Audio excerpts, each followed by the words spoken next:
بسم الله الرحمن الرحيم الحمد لله رب العالمين اللهم صل وسلم على نبينا Muhammad وعلى آله وصحبه أجمعين.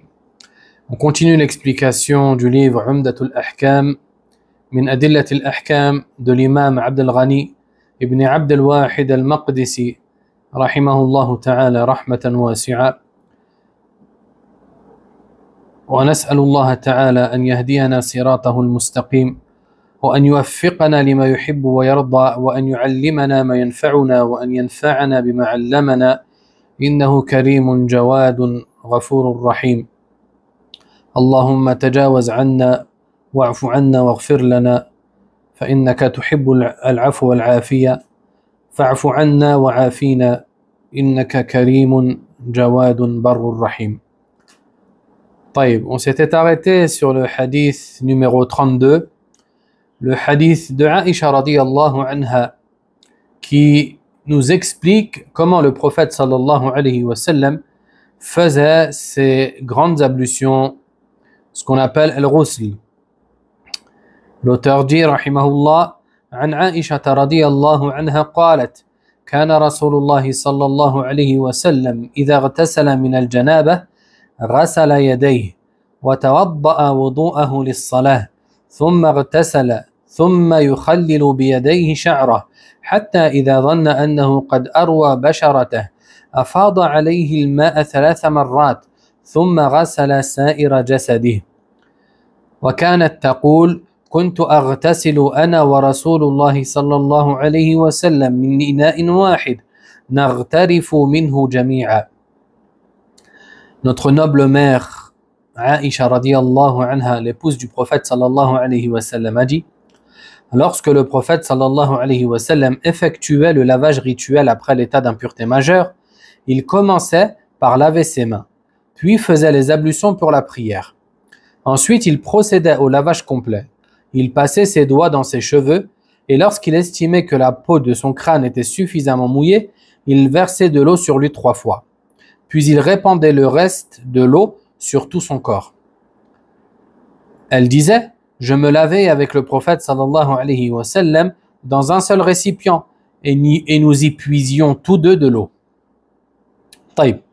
Ce hadith contient 5 points juridiques. Et il est ce que l'on appelle hadith umdah, c'est-à-dire un hadith de référence concernant le lavage rituel al-ghusl. Taïb. Premièrement, ce hadith nous indique qu'il est obligatoire d'effectuer un ghusl après un état d'impureté majeure. Ceci car le prophète sallallahu alayhi wa sallam effectuait un lavage rituel appelé ghusl après avoir été en état d'impureté majeure. Taïb. Et ça, c'est une chose qui est connue dans notre religion, qui est nécessairement connue dans notre religion. Ce qu'on appelle ma'loumun min ad-din bid-darura. Et les savants sont unanimes à son sujet. Taïb. Deuxièmement, la permission aux époux de se laver dans le même récipient. Ici, Aïcha radiyallahu anha nous a clairement dit qu'elle se lavait avec le prophète sallallahu alayhi wa sallam dans un seul et même récipient. Ainsi donc, cela ne pose aucun problème. Et les preuves à ce sujet sont très nombreuses. On a le hadith entre nos mains, et on a aussi le hadith d'Ibn Abbas radiyallahu anhu qui dit: Maymouna radiyallahu anha m'a informé qu'elle se lavait avec le prophète sallallahu alayhi wa sallam dans un seul récipient. Et le hadith a été rapporté par Muslim. Taïb. Il est donc permis aux époux de se laver ensemble.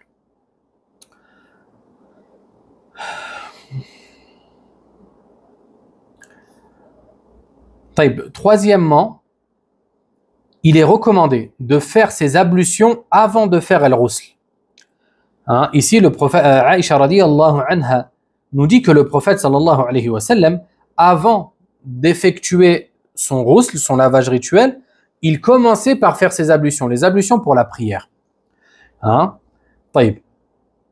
Et ça, il y a consensus des savants aussi à ce sujet, qu'il est préférable de commencer par les ablutions avant de commencer son ghusl. C'est pour ça qu'Ibn Battal, rahimahullah ta'ala, a dit tous les savants s'accordent sur le mérite de faire les ablutions avant le lavage, suivant l'exemple du prophète sallallahu alayhi wa sallam. Le quatrième point juridique concerne les types de lavage rituel. En effet, lorsque tu es en état d'impureté majeure, tu as deux possibilités afin d'effectuer le lavage rituel, al-ghusl. On a ce qu'on appelle al-ghusl al-mujzi ou al-ghusl al-kamil. Al-ghusl al-mujzi, c'est le lavage suffisant, ce qui va te suffire afin de sortir de ton état d'impureté. Et ensuite, on a al-ghusl al-kamil, le lavage parfait, complet. Et celui-ci, c'est celui qui a été décrit par Aïcha ainsi que Maïmouna radiyallahu anhun dans les hadiths que l'on va voir ensemble par la suite. Taïb, commençons par le plus simple. Le lavage suffisant consiste à avoir l'intention de faire son lavage rituel ou de sortir de l'état d'impureté majeure ou de pouvoir prier après en avoir été empêché. Ça, c'est la première chose, avoir l'intention. Et ça, on va le retrouver dans les deux. Et ensuite, il te suffit de verser de l'eau sur tout ton corps.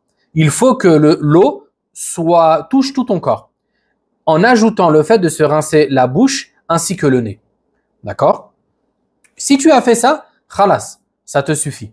Tu es sorti de ton état d'impureté majeure et tu as retrouvé ton état de pureté. Taïb, concernant le lavage complet, ici, comme il a été décrit par Aïcha radiyallahu anha, il consiste en premier lieu, on va reprendre phrase par phrase, il consiste en premier lieu à avoir l'intention. Le prophète sallallahu alayhi wa sallam a dit « Innamal a'malu binniyat » Certes, les actions ne valent que par leur intention. Ainsi donc, tu dois avoir l'intention de faire le ghusl. Ensuite, tu commences par laver tes mains. Tu les laves 2 ou 3 fois. Puis, tu laves tes parties intimes. Qu'Allah Azza wa Jal vous honore. Comme le prophète sallallahu alayhi wa sallam le faisait. Ensuite, Aïcha radiyallahu anha nous dit, puis il faisait ses ablutions pour la prière. Et comme on les fait pour la prière, c'est-à-dire que tu laves tes mains jusqu'au coude, ensuite ton visage, ta bouche, ton nez, puis tu effectues l'essuyage sur ta tête et tu finis par tes pieds. Taïb. Une fois que tu as terminé cela, le prophète sallallahu alayhi wa sallam, qu'est-ce qu'il faisait? Il commençait son lavage complet. Il prenait de l'eau et il passait ses doigts dans ses cheveux comme ça. D'accord? Il frottait ses cheveux sallallahu alayhi wa sallam avec de l'eau jusqu'à ce qu'il pense que ça y est, son crâne a été humidifié, mouillé entièrement. Taïb. Une fois qu'il avait fait ça, le prophète sallallahu alayhi wa sallam prenait des poignées d'eau et il les versait sur sa tête. 3 poignées d'eau. La première, il l'a versée sur sa partie droite de la tête, la seconde sur la partie gauche et la troisième sur le haut de sa tête. Et tout ça, ça a été rapporté dans d'autres versions du hadith de Aïcha radiyallahu anha. Taïb. Une fois que le prophète sallallahu alayhi wa sallam avait fait ça, il répandait le reste de l'eau sur son corps. D'accord? Il répandait le reste de l'eau sur son corps et ensuite, il terminait par le lavage de ses pieds. Ainsi, si tu respectes ces 8 étapes, tu as effectué le même lavage rituel que le prophète sallallahu alayhi wa sallam. Et bien sûr, ce lavage-là est meilleur que le lavage suffisant. Taïb.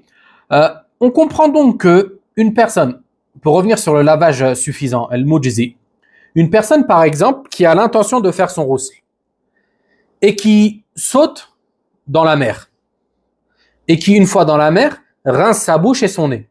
Ici, il aura fait son ghusl. Il sera en état de pureté et il pourra prier, etc. Taïb. Parce que tout son corps, en réalité, a été touché par l'eau.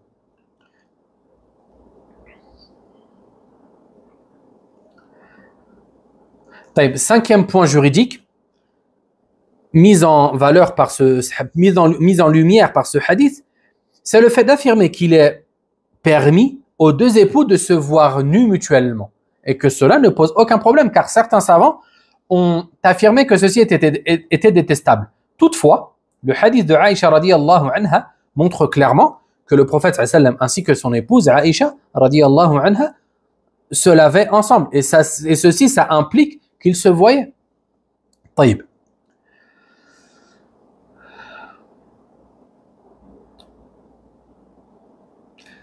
Voyons ensemble maintenant les points bénéfiques que l'on tire de ce hadith. Ils sont nombreux, mais on se suffira de certains. Pardon. Premièrement, la délicatesse du prophète sallallahu alayhi wa sallam et sa proximité avec ses épouses.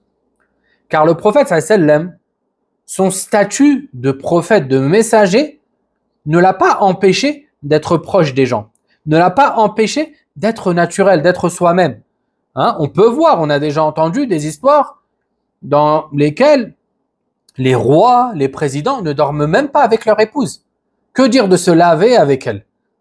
Et ceci, c'est parfois par orgueil, car le roi, d'après sa stature, il se croit meilleur que les autres, et donc il n'agit pas de cette manière, même avec les gens censés être les plus proches de lui. Or que le prophète sallallahu alayhi wa sallam n'avait pas ces mauvaises qualités en lui. Il était modeste et il était proche de tout le monde et encore plus proche de sa famille et de ses épouses.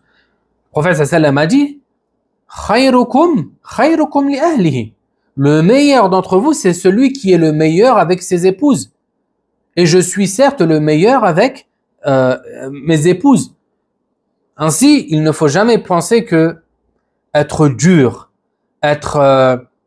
mettre une barrière entre toi et ton épouse, ceci fait partie de la virilité. Ça ne fait en rien partie de la virilité, car le prophète sallallahu alayhi wa sallam était le plus viril des hommes, était le meilleur des hommes. Et malgré cela, il se comportait ainsi avec ses épouses. Taïb. Et il y a plein d'autres textes montrant cette proximité, cette tendresse que le prophète sallallahu alayhi wa sallam avait avec ses épouses. Par exemple, et ça c'est subhanallah, ça vraiment, les récits de Aïcha radiyallahu anha et des mères des croyants, les épouses du prophète sallallahu alayhi wa sallam, sont importants parce qu'elles nous donnent des détails sur la vie du prophète sallallahu alayhi wa sallam que les autres hadiths ne nous donnent pas forcément. Car les épouses du prophète sallallahu alayhi wa sallam vivaient avec lui dans sa demeure. Ainsi, elles nous rapportaient les agissements, les faits et gestes du prophète sallallahu alayhi wa sallam lorsqu'il était chez lui. Et subhanallah, ça nous montre aussi que le prophète sallallahu alayhi wa sallam était toujours naturel et qu'il se comportait aussi bien devant les gens que dans l'intimité de sa maison d'une manière exemplaire. Ceci car il a été doté d'un comportement noble, exemplaire. Et car aussi, il craignait Allah Azza wa Jal. Et ce n'était pas le regard des gens qu'il craignait, sallallahu alayhi wa sallam. Aïcha radiyallahu anha nous dit: je buvais alors que j'étais menstruée. Puis je donnais le récipient au prophète, sallallahu alayhi wa sallam, qui posait ses lèvres à l'endroit où j'avais posé les miennes, puis il buvait. Et je mangeais une bouchée de viande sur un os alors que j'étais menstruée. Puis je le donnais au prophète sallallahu alayhi wa sallam qui mangeait là où j'avais mangé. Ça, subhanallah, ça nous montre la proximité qu'il y avait entre le prophète sallallahu alayhi wa sallam et Aïcha. Et le hadith a été rapporté par Muslim. Regardez, le prophète sallallahu alayhi wa sallam, il buvait à l'endroit où Aïcha avait bu. Et il mangeait sur l'os à l'endroit où Aïcha radiyallahu anha avait mangé. Subhanallah. Qu'Allah Azza wa Jal couvre d'éloges notre noble prophète sallallahu alayhi wa sallam et le préserve. طيب. Ensuite, l'auteur dit: عن ميمونة بنت الحارث رضي الله عنها زوج النبي صلى الله عليه وسلم قالت: وضع رسول الله صلى الله عليه وسلم وضوء الجنابة فأكفأ بيمينه على يساره مرتين أو ثلاثا ثم غسل فرجه ثم ضرب يده بالأرض أو الحائط مرة أو ثلاثة ثم تمضمض واستنشق وغسل وجهه وذراعيه ثم أفاض على رأسه الماء ثم غسل جسده ثم تنحى فغسل رجليه فأتيته بخرقة فلم يردها فجعل ينفض الماء بيده. طيب. D'après Maïmouna radiyallahu anha bint al-Harith, l'épouse du prophète sallallahu alayhi wa sallam, qui dit, le prophète sallallahu alayhi wa sallam accomplissait le lavage rituel après l'état d'impureté majeure en commençant par ses ablutions. Il versait de l'eau avec sa main droite sur sa main gauche 2 ou 3 fois, puis lavait ses parties intimes. Ensuite, il frappait ses mains sur le sol ou contre le mur 2 ou 3 fois. Puis, il se rinçait la bouche et le nez. Il lava ensuite son visage et ses bras jusqu'au coude. Puis, il versait l'eau sur sa tête, lavait son corps, s'écartait et lavait enfin ses pieds. Puis, je lui apportai un morceau de tissu, mais il le refusa et secoua l'eau avec ses mains. طيب. Ici, ça aussi, le hadith de Maïmouna radiyallahu anha, c'est considéré comme un hadith de référence concernant le lavage rituel du prophète sallallahu alayhi wa sallam. طيب. Ici, Maïmouna radiyallahu anha a décrit la manière avec laquelle le prophète sallallahu alayhi wa sallam se lavait après l'état d'impureté majeure. Le hadith contient 6 points juridiques.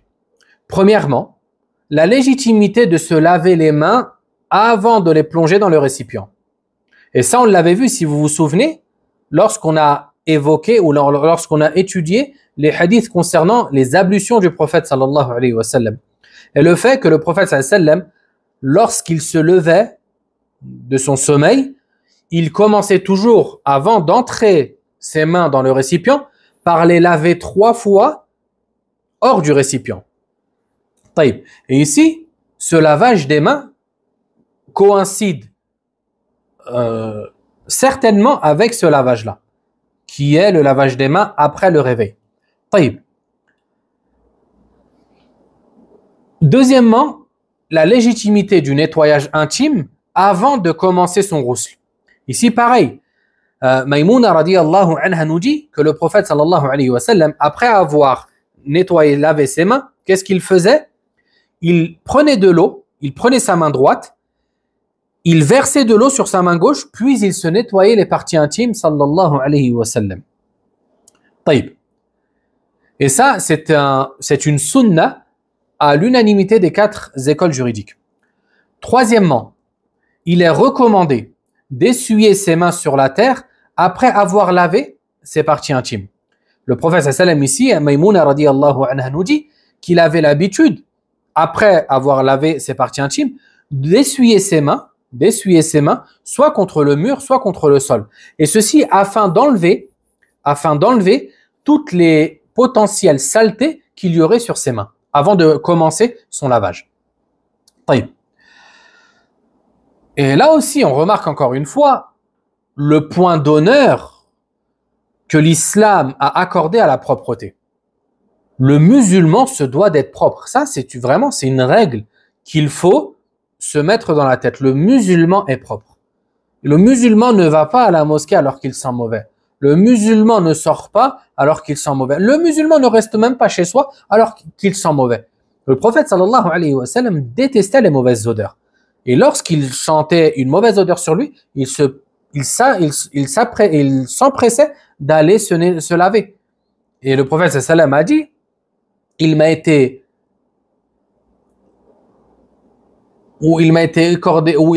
j'aime parmi les choses de ce bas monde, les femmes ainsi que le parfum. Ça montre que le prophète sallallahu alayhi wa sallam accordait de l'importance à son odeur. Et c'est pour ça que beaucoup de compagnons qui ont décrit le prophète sallallahu alayhi wa sallam l'ont décrit par sa bonne odeur. Le prophète sallallahu alayhi wa sallam prenait du musc, il le versait dans ses cheveux. Il se parfumait sallallahu alayhi wa sallam, et ceci à plein d'occasions. Ainsi, il faut prêter un point d'honneur à la propreté, au fait de sentir bon, au fait de prendre soin de soi, mais sans tomber dans l'exagération. Au point où certains hommes sont devenus pires que des femmes. Il ne sort pas de la salle de bain si ce n'est après 2 heures, après avoir peaufiné tous les détails sur son visage. Et maintenant, on a même inventé du maquillage masculin. Et ça, ce sont des choses qui contredisent la nature de l'homme. طيب. Quatrièmement, quel est le statut juridique du rinçage de la bouche et du nez lors du lavage rituel? Vous vous rappelez, on avait vu que dans les ablutions, il y avait une divergence. Certains ont dit que c'était recommandé, d'autres ont dit que c'était obligatoire. Il en est de même dans le rousl.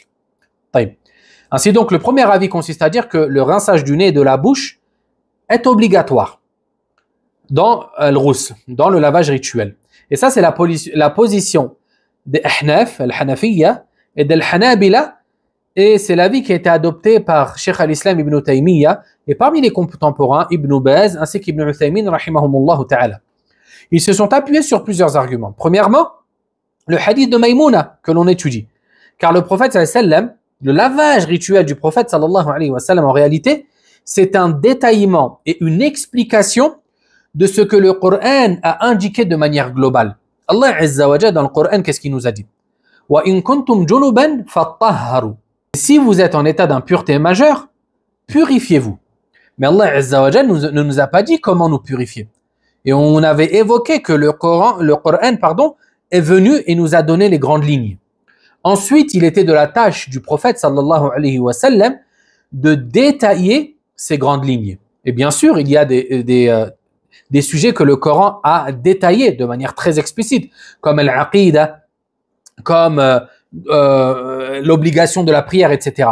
Mais ensuite, les détails, ça c'est une tâche qui a été donnée au prophète sallallahu alayhi wa sallam. C'est là ça nous rappelle l'importance de la sunna du prophète sallallahu alayhi wa sallam. Car on ne peut pas comprendre le Coran de manière totale en écartant la sunna. Ça, c'est impossible. Le Coran Allah Azza wa Jalla ne nous a pas détaillé comment faire la prière, comment faire le hajj, comment jeûner, les règles qui concernent en détail le jeûne, etc., etc. Le rousl, les ablutions. Les ablutions, bien sûr, Allah Azza wa Jalla nous a évoqué les piliers de ces dernières. Mais il y a d'autres règles qui ont été évoquées seulement dans la sunna du prophète sallallahu alayhi wa sallam. Ainsi, on remarque l'erreur dans laquelle est tombé ceux qui s'appellent faussement les coranistes, al-Qur'aniyoun, qui ont prétendu se suffire du Coran et délaisser la sunna. Et ça, c'est un égarement évident qu'Allah Azza wa Jalla guide sur le droit chemin et nous affermit sur ce dernier jusqu'à notre mort. Taïb. Ainsi donc, ils se sont appuyés premièrement sur le verset. Allah Azza wa Jalla a dit wa in kuntum junuban fatahharu. Taïb. Et le prophète sallallahu alayhi wa sallam, qu'est-ce qu'il faisait dans son rousl? Il se rinçait la bouche ainsi que le nez, comme ça a été évoqué de manière claire. Deuxième argument qui était évoqué par ceux qui ont dit que c'était obligatoire, ils ont dit que la bouche et le nez font partie du visage. Et le visage doit être lavé dans le cadre de la purification majeure, dans le cadre du rousl. Ainsi, celui qui effectue son lavage rituel est obligé de laver son nez ainsi que sa bouche. Le deuxième avis consiste à dire que le rinçage du nez et de la bouche lors du rousl, c'est une action recommandée et non pas obligatoire. Et ça, c'est la position d'Al-Malikiyya et d'Al-Shafi'iyya. Et ils se sont appuyés sur un long hadith, le hadith de Imran ibn Hussein, radiyallahu anhu, dans lequel il y a un bédouin qui est venu voir le prophète sallallahu alayhi wa sallam, et ce dernier était en état d'impureté majeure. Le prophète sallallahu alayhi wa sallam lui a donné un récipient d'eau et il lui a dit « Vide ce récipient sur toi, lave-toi avec cette eau. » Et il ne lui a pas évoqué le rinçage de la bouche ainsi que du nez. Taïb. Toutefois, l'avis le plus proche, wallahu a'lam, en vue des textes, c'est le premier avis qui consiste à dire que c'est obligatoire de laver son nez ainsi que sa bouche. Car les arguments sont clairs à ce sujet. Le cinquième point juridique que l'on tire de ce hadith, c'est la permission de retarder le lavage des pieds lors des ablutions du lavage rituel. Si vous avez fait attention, on a dans le hadith de Aïcha radiyallahu anha le lavage des pieds qui est effectué, ou on sous-entend, il s'est sous-entendu, qu'il est effectué en cours du lavage rituel. Parce que Aïcha radiyallahu anha, qu'est-ce qu'elle a dit? Elle a dit puis il fit ses ablutions comme pour la prière. Et ça sous-entend que le prophète sallam a lavé ses pieds avant même de commencer son ghusl. Alors que dans le hadith de Maïmouna radiyallahu anha, elle a évoqué le lavage des pieds en dernière étape. Après qu'il ait fait ses ablutions, etc., le prophète sallam a, après qu'il a vidé de l'eau sur lui, etc., là, il est venu et il a lavé ses pieds à la fin. C'est la raison pour laquelle les savants ont divergé. Le premier avis consiste à dire qu'il faut laver ses pieds directement avec les ablutions. D'accord? Et ça, c'est l'opinion des Shafi'iyya. Et ils se sont appuyés sur le hadith de Aïcha, parce que Aïcha radiyallahu anha a dit, puis il fit ses ablutions comme pour la prière, ce qui implique que le prophète sallam a lavé ses pieds à ce moment-là. Le deuxième avis consiste à dire que le lavage des pieds doit se faire à la fin du ghusl. Et ça, c'est l'opinion des Ahnaf, des Malikiyya, et une narration de l'imam Ahmed rahimahullah ta'ala. Et ils se sont appuyés, eux, sur le hadith de Maïmouna radiyallahu anha, qui, elle, a évoqué le lavage des pieds du prophète sallam à la fin du ghusl. D'accord? Le troisième avis consiste à dire que le lavage des pieds va être en fonction de la propreté du lieu. Si c'est un lieu boueux dans lequel il y a des saletés, alors on va retarder le lavage des pieds. Et si c'est un lieu propre, alors on va laver les pieds lors des ablutions du lavage rituel. D'accord? Quand je dis ça, ça veut dire quoi? On a dit que le prophète sallam, qu'est-ce qu'il faisait avant de commencer son ghusl, c'est-à-dire avant de mettre de l'eau entièrement sur lui, qu'est-ce qu'il faisait? Il commençait par ses ablutions pour la prière. Et donc, les partisans de cet avis ont dit quoi? Que c'est, si le lieu est propre, d'accord, on va laver ses pieds au moment où on fait les petites ablutions pour la prière. Et le quatrième avis consiste à dire que chaque méthode est permise. Que tu laves tes pieds lors des ablutions ou que tu laves tes pieds à la fin du ghusl, tout est permis. Ceci en vue des preuves et afin de réunir entre tous les hadiths. Et ça, c'est la meilleure méthode à adopter lorsqu'on a des hadiths de ce genre-là, afin d'appliquer tous les textes et de ne pas en mettre de côté. C'est pour ça qu'Al-Bayhaqi rahimahullah ta'ala a dit, c'est un sujet ouvert. هذا أمر فيه واسع. Et les hadiths ont affirmé les deux manières de faire. Et c'est ça l'avis le plus proche, wallahu a'lam. Le fait de dire que tu fasses cette méthode ou celle-là, tout est permis, incha'Allah ta'ala, car le prophète sallallahu alayhi wa sallam a aussi bien effectué cette méthode que celle-là. Le sixième point juridique concerne le fait de se sécher après la purification, que ça soit al-ghusl ou que ça soit al-wudu. Ici, on a dans le hadith de Maïmouna radiyallahu anha, elle a dit que à la fin du ghusl du prophète sallallahu alayhi wa sallam, elle lui a apporté une serviette, mais que le prophète sallallahu alayhi wa sallam l'a refusé et qu'il a secoué l'eau qu'il avait sur lui avec ses mains.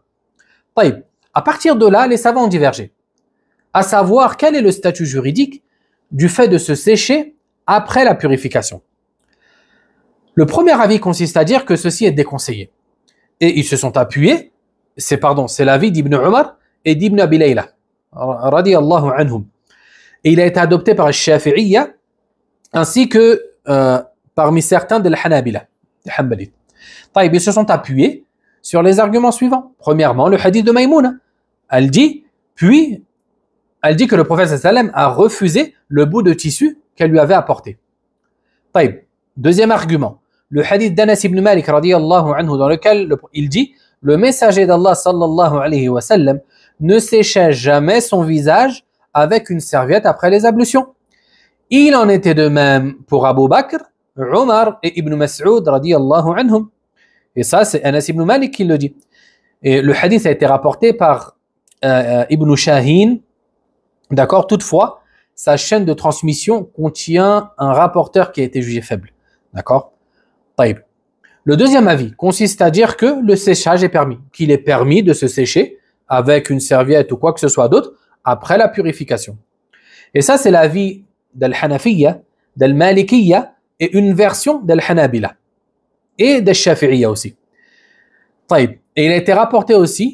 parmi les compagnons de Uthman ibn Affan, de Anas ibn Malik et de Al-Hassan ibn Ali radiyallahu anhum ajma'in. Ils se sont appuyés sur le hadith de Qais ibn Sa'd radiyallahu anhu qui dit le prophète sallallahu alayhi wa sallam est venu nous voir. Nous lui déposâmes alors de l'eau avec laquelle il se lava. Puis nous lui apportâmes une serviette colorée avec laquelle il se couvrit.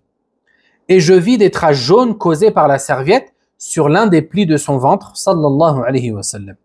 Le hadith a été rapporté par l'imam Ahmed dans son Musnad ainsi que Abu Daoud dans ses Sunan, Ibn Majah, et Al-Bukhari rahimahullah ta'ala a dit sa chaîne n'est pas authentique. Taïb. Le troisième avis consiste à dire que le séchage lors du rousl est permis et il est déconseillé lors des ablutions. Et ça c'est l'avis d'Ibn Abbas radiyallahu anhuma. Toutefois, l'avis le plus proche, wallahu a'lam, en vue des textes, c'est que il est permis de se sécher après la purification, qu'il s'agisse du rousl ou des ablutions. Ceci car, premièrement, on part d'un principe de base, qui est que tout est permis jusqu'à preuve du contraire. En ce qui concerne les agissements de ce genre, tout est permis jusqu'à preuve du contraire. Taïb. Deuxièmement, le hadith de Maïmouna nous prouve que le prophète sallallahu alayhi wa sallam avait pour habitude de se sécher. C'est la raison pour laquelle Maïmouna radiyallahu anha elle lui a ramené une serviette. Si le prophète sallallahu alayhi wa sallam avait pour habitude de ne pas se sécher, pourquoi Maïmouna lui aurait apporté une serviette? Ensuite, le prophète sallallahu alayhi wa sallam lui-même a secoué l'eau qu'il y avait sur lui à l'aide de sa main. Et ça, il s'agit d'un séchage. Et il n'y a aucune différence entre le fait de se sécher de cette manière ou avec une serviette. Ce qui prouve que le séchage des membres après la purification est quelque chose de permis. Taïb. Concernant les arguments qui ont été évoqués par les partisans qui ont dit que c'était déconseillé. Ils ont évoqué le hadith d'Anas et on a dit qu'il était faible. Ainsi, on ne peut pas se baser dessus afin de statuer juridiquement. Deuxièmement, le refus du prophète sallallahu alayhi wa sallam de prendre la serviette que Maïmouna radiyallahu anha lui a donnée ne signifie pas qu'il est déconseillé de se sécher. Ceci car il est possible que le prophète sallallahu alayhi wa sallam ait refusé cette serviette pour des causes qui concernent cette serviette en elle-même. Peut-être que cette serviette était sale, peut-être que le prophète sallallahu alayhi wa sallam ne voulait pas l'utiliser afin de ne pas la mouiller. Il y a des hypothèses. Ainsi, on ne peut pas s'appuyer sur ça afin de statuer juridiquement. Taïb.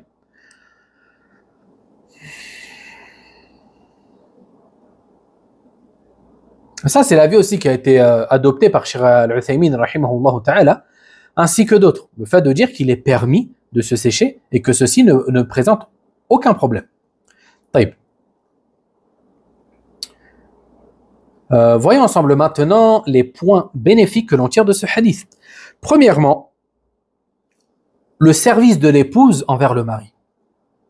Ça, c'est un sujet qui aujourd'hui, hélas, fait controverse, or que c'est une banalité en réalité, qui est connue et reconnue de tous depuis la nuit des temps, si bien par les Arabes que par les non-Arabes. Le fait que la femme dans son foyer, c'est elle qui est en charge de prendre soin de ce dernier, de s'occuper de son mari. Et ceci, ça ne représente en rien un irrespect ou un manque de considération porté à la femme. Bien au contraire, ça fait partie, à l'unanimité des savants, des valeurs nobles, des valeurs morales nobles qui sont présentes chez la femme. Taïb. Et ici, on voit comment Maïmouna radiyallahu anha dans le hadith, elle rendait service au prophète sallallahu alayhi wa sallam. Elle lui a apporté l'eau, elle lui a tendu une serviette une fois qu'il avait terminé sallallahu alayhi wa sallam. Et les exemples à ce sujet sont très nombreux.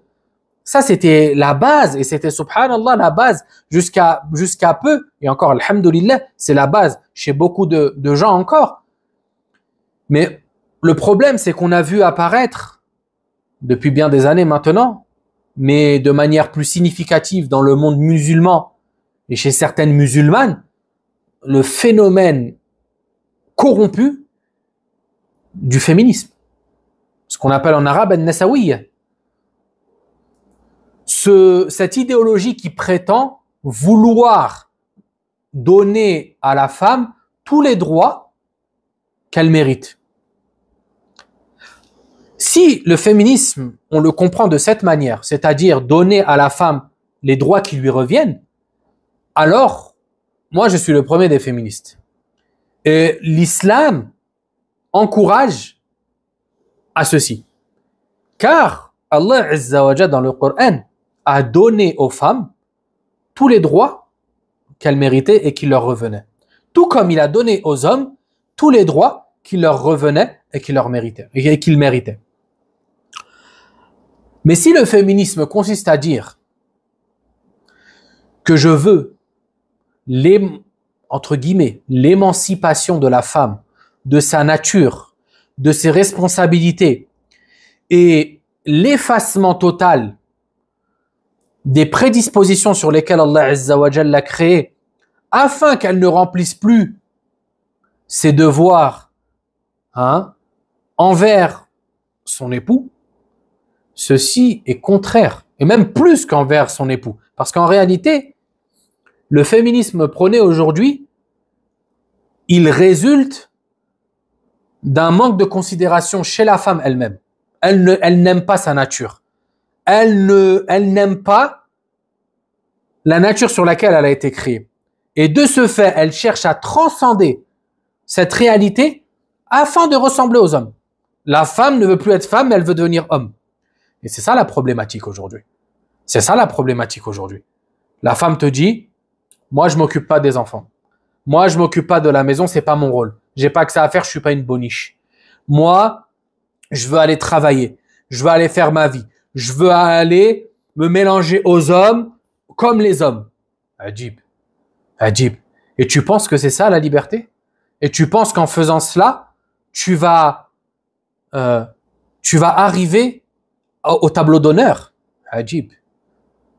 Et cette mauvaise compréhension, hélas, elle est la cause de l'éclatement, de la déchirure d'énormément de familles musulmanes et même non musulmanes. Le mélange des rôles.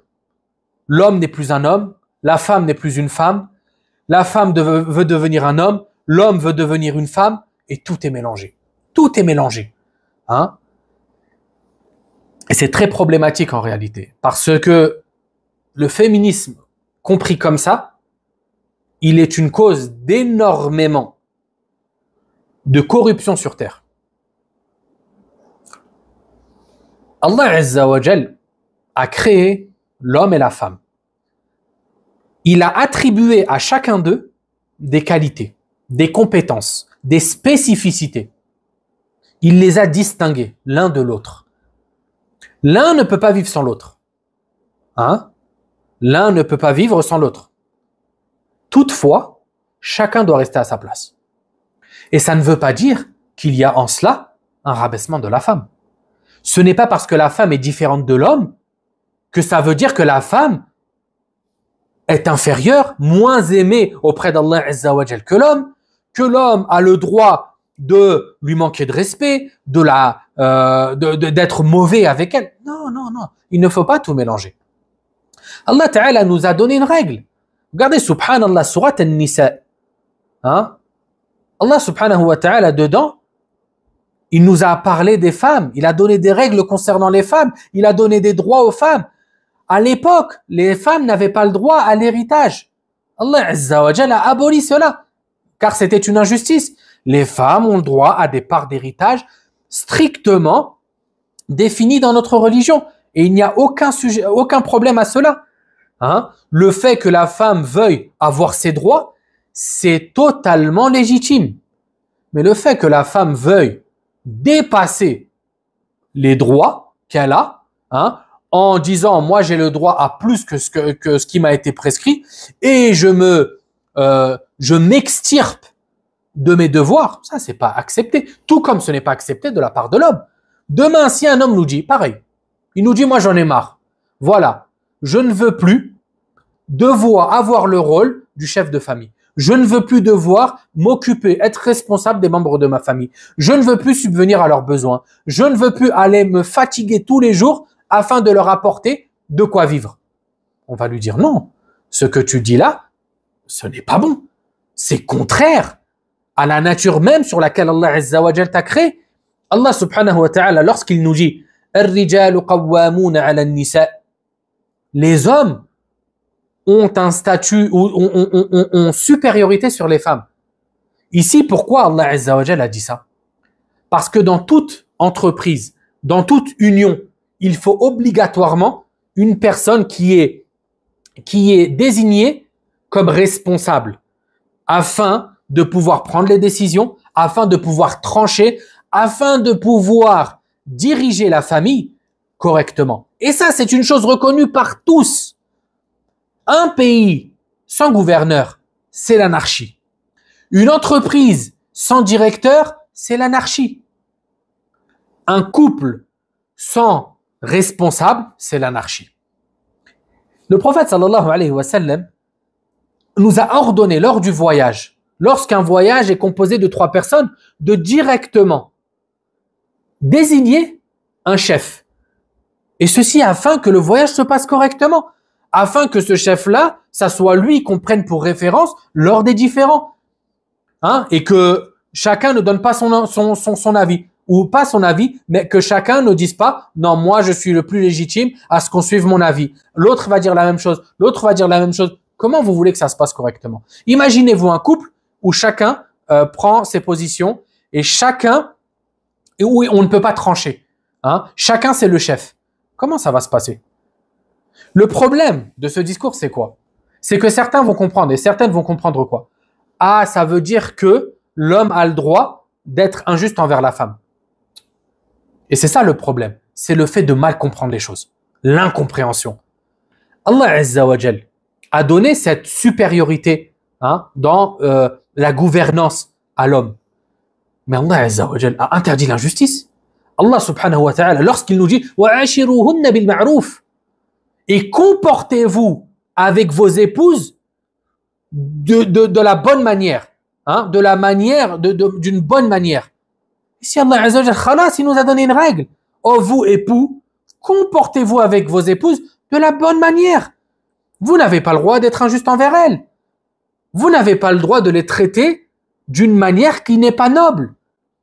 Lorsque le prophète sallallahu alayhi wa sallam nous dit « Istawsu bin nisa'i khayra » comportez-vous avec les femmes d'une bonne manière. Lorsque le prophète sallallahu alayhi wa sallam nous dit « Khayrukum man khayrukum li ahli » le meilleur d'entre vous est celui qui est le meilleur pour sa famille, pour sa femme. Comment ensuite on va nous dire « Oui, non, l'islam prône l'injustice envers la femme » Ajib. Mais hélas, nul n'est plus sourd que celui qui ne veut entendre. Les textes sont très nombreux quant au bon traitement à accorder à la femme. Mais simplement, il y a des gens qui ne veulent pas comprendre car ils ne cherchent pas la vérité. Ils cherchent juste à salir. Leur seul but est de salir. Ainsi, ils ne se donnent pas la peine de comprendre et de rechercher. Et même si ils comprennent, ils restent entêtés sur leur position car ils ont un but qui est différent de la recherche de la vérité. Ils cataloguent. Ils disent quoi? Non, les musulmans, les hommes musulmans, les barbus, là, ceux-là, là, les fondamentalistes, etc., ils maltraitent leurs femmes. Ils ceci et cela. Alors que c'est des menteurs. Car l'exemple de ces soi-disant fondamentalistes, comme ils les appellent, c'est le prophète sallallahu alayhi wa sallam. Et le prophète sallallahu alayhi wa sallam avait le meilleur des comportements avec ses épouses. Ainsi, ce mensonge diffamatoire n'a pas de réalité. Il est réel que sur BFM TV et CNews. Mais en dehors de cela, il n'est pas réel. Et ensuite, le fait de prendre des cas musulmans, barbus, qui s'en seraient pris à leur épouse, ça, ce n'est pas, vous ne pouvez pas venir prendre un cas particulier et en faire une règle générale. Nous, notre référence, c'est le Coran et la sunna du prophète sallallahu alayhi wa sallam, et ce ne sont pas les agissements des gens. Ça vous plaît pas, c'est la réalité de la chose. C'est la réalité de la chose. Allah Azza wa Jalla dans le Coran, le prophète sallallahu alayhi wa sallam dans la Sunna nous ont appelés à nous comporter de la meilleure des manières avec nos épouses. Après cela, dites ce que vous voulez. Nous, personnellement, alhamdoulilah, on vit en paix. On vit en paix. Nos épouses sont heureuses, alhamdoulilah. Hein? Nos épouses ne sont pas confrontées à des ivrognes qui rentrent bourrés et qui tabassent, mesdames. Nos épouses ne sont pas confrontées à des hommes qui leur disent « Écoute, aujourd'hui, on va au restaurant, mais c'est toi qui payes. » Ou c'est chacun qui paye son assiette. Nos épouses ne sont pas confrontées à des hommes qui leur disent « On fait moitié-moitié dans le loyer. » Nos épouses ne sont pas confrontées à des pressions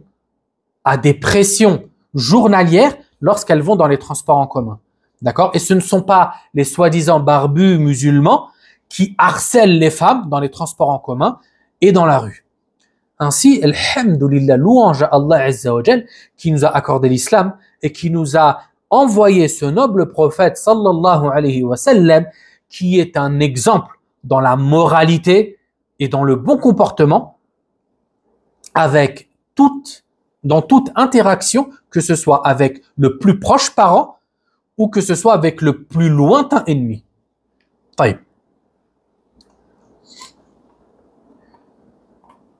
Ainsi, oh vous mes sœurs, et ça c'est un message que je vous adresse fraternellement, avec miséricorde, et parce que je veux le bien autant pour vous que pour moi. Parce que hélas, il y a un phénomène aujourd'hui, c'est les sœurs musulmanes féministes, qui viennent gangréner la tête de certaines musulmanes afin qu'elles suivent leur mouvement. Et aujourd'hui, hélas, on les trouve très facilement sur les réseaux sociaux, qui appellent à se comporter mal avec son époux, à être désobéissante envers lui. Sache, ma sœur, que ces femmes-là, ce ne sont que des shaitanas, ce sont que des diablesses, qui t'appellent à la turpitude, qui t'appellent à désobéir à Allah Azza wa Jal. Car l'obéissance, lorsque tu obéis à ton mari, lorsque tu es bonne avec ton mari, lorsque tu t'occupes de ta maison, tu n'es pas en train d'obéir à ton mari. Tu es en train d'obéir à Allah Azza wa Jal qui t'a imposé cette tâche-là. C'est-à-dire que lorsque tu obéis à ton mari, tu es dans une adoration. Des hasanats sont en train d'être notés pour toi. Tout comme le mari, lorsqu'il se fatigue, qu'il se casse le dos au travail afin de gagner de l'argent et pouvoir prendre soin de sa famille, il est dans une adoration. Ainsi, il ne faut pas faire de raccourcis et comprendre mal les choses. Allah Azza wa Jalla a créé l'homme et la femme. Il leur a attribué des qualités et des compétences. Et à partir de cette création-là, Allah Azza wa Jalla a donné à chacun des deux sexes les tâches qui allaient être en concordance avec cette nature. Et ça, c'est une réalité reconnue par tous, musulmans et non musulmans. Il y a énormément d'exemples de compagnons, de femmes de compagnons qui s'occupaient de leur domicile, des tâches domestiques, sans que cela ne soit en rien un rabaissement pour elles, radiyallahu anhun. Or que c'est les meilleures des femmes qui ont foulé le seuil de cette terre. Par exemple, prenons l'exemple de la fille du prophète sallallahu alayhi wa sallam, Fatima binti Rasulillahi sallallahu alayhi wa sallam. Elle nous dit, ou Ali radiyallahu anhu, son époux nous dit, Fatima radiyallahu anha se plaignit de ce que lui causait la roue du moulin lorsqu'elle moulait le grain.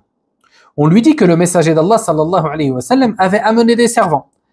Elle alla donc le voir pour lui demander une aide domestique, mais elle ne le trouva pas. Elle en parla alors à Aïcha radiyallahu anha. Le prophète sallallahu alayhi wa sallam vint alors et Aïcha radiyallahu anha l'informa. Le prophète sallallahu alayhi wa sallam entra alors que nous étions déjà dans nos lits. Nous nous levâmes pour l'accueillir, mais il dit « Restez à vos places ». Et je pus sentir la fraîcheur de ses pieds sur ma poitrine. C'est Ali radiyallahu anhu qui parle. Et le prophète sallallahu alayhi wa sallam dit « Ne voulez-vous pas que je vous indique quelque chose de meilleur que ce que vous m'avez demandé, c'est-à-dire une aide domestique ? Quand vous prenez place dans vos lits, dites Allahu Akbar 34 fois, Alhamdulillahi 33 fois, Subhanallah 33 fois. Cela vous sera meilleur que ce que vous m'avez demandé. Le hadith a été rapporté par Al-Bukhari et Muslim. Est-ce que ici le prophète sallam, lorsque Fatima radiyallahu anha, l'une des meilleures femmes de ce bas monde, l'une des meilleures femmes, et ceci par attestation du prophète sallam, s'est plaint à son père, ce père miséricordieux, ce père doux, ce père qui ne voulait que le bien pour ses enfants et pour sa fille. Elle lui a dit, papa, quand je moue les grains de blé pour en faire de la farine, j'ai mal aux mains, je suis fatigué à cause des tâches domestiques. Donne-moi, assigne-moi une aide domestique, une personne, une servante qui va venir m'aider à ces tâches. Le prophète sallam ne lui a pas dit, oui Ali, ce que tu fais c'est grave, il faut aider ta femme, il ne lui incombe pas, il ne lui est pas obligé d'agir de la sorte, etc., etc. Bien que l'homme, il n'y a aucun souci, le prophète sallam était le premier à aider ses épouses lorsqu'il rentrait chez lui, comme Aïcha radiyallahu anha nous l'a rappelé. Ici, le prophète sallam, qu'est-ce qu'il a dit à Fatima radiyallahu anha? Il lui a appris une méthode afin de pouvoir trouver de la force et afin de pouvoir mener au mieux les tâches ménagères qui lui incombaient. Il lui a dit lorsque vous allez au lit, avant de dormir, dites 34 fois Allahu Akbar, 33 fois Alhamdulillah et 33 fois Subhanallah. Et il est reparti sallallahu alayhi wa sallam. طيب.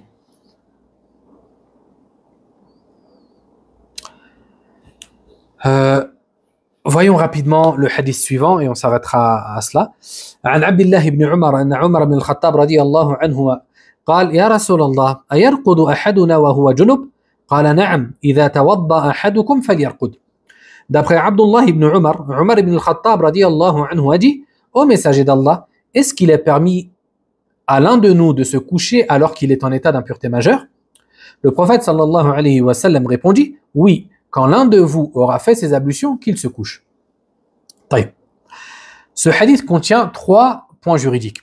Le premier, la légalité et la légifération de faire ses ablutions pour celui qui veut dormir en état d'impureté majeure.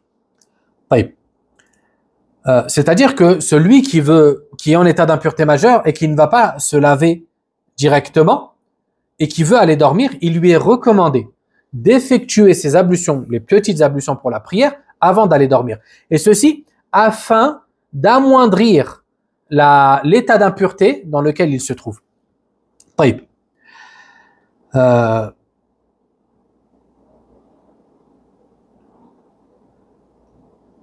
Deuxièmement, que doit faire la personne en état d'impureté majeure lorsqu'elle veut manger et qu'elle ne s'est pas encore lavée? Les savants ont divergé. Toutefois, l'avis le plus proche, wallahu a'lam, consiste à dire qu'il est recommandé à cette personne d'effectuer ses ablutions avant de manger. Et ça, c'est l'avis des Shafi'iyya, et il a été rapporté par d'Ahmed dans l'une des versions du madhab. Et c'est le choix d'Ibn Hazm ainsi que de Cheikh al-Islam ibn Taymiyyah rahimahullah. Ils se sont appuyés sur le hadith de Aïcha radiyallahu anha dans lequel elle a dit, le messager d'Allah sallallahu alayhi wa sallam, lorsqu'il était en état d'impureté majeure et voulait manger ou dormir, il faisait ses ablutions comme pour la prière. Et le hadith a été rapporté par Muslim. Ici, le prophète sallallahu alayhi wa sallam, Aïcha radiyallahu anha nous dit clairement que le prophète sallallahu alayhi wa sallam, lorsqu'il était en état de janaba et qu'il voulait manger ou dormir avant de se laver, qu'est-ce qu'il faisait? Il faisait ses ablutions. Et c'est ça l'avis le plus proche, le fait de dire qu'il est recommandé à la personne qui est en état d'impureté majeure et qui veut manger, d'effectuer ses ablutions avant de manger. Dernier point juridique, concernant la personne qui est en état d'impureté majeure, mais qui souhaite avoir un autre rapport sexuel, qu'Allah Azza wa Jalla vous honore, avec son épouse, qu'est-ce qu'il doit faire? Abu Sa'id al-Khudri radiyallahu anhu nous dit que le messager d'Allah sallallahu alayhi wa sallam a dit, si l'un de vous a des rapports avec son épouse et veut recommencer, qu'il fasse ses ablutions. Et le hadith a été rapporté par Muslim. Ainsi, il est recommandé, préférable, pour celui qui est dans cette situation-là, d'effectuer ses ablutions avant de repartir vers son épouse. Taïb. On s'arrête ici pour aujourd'hui.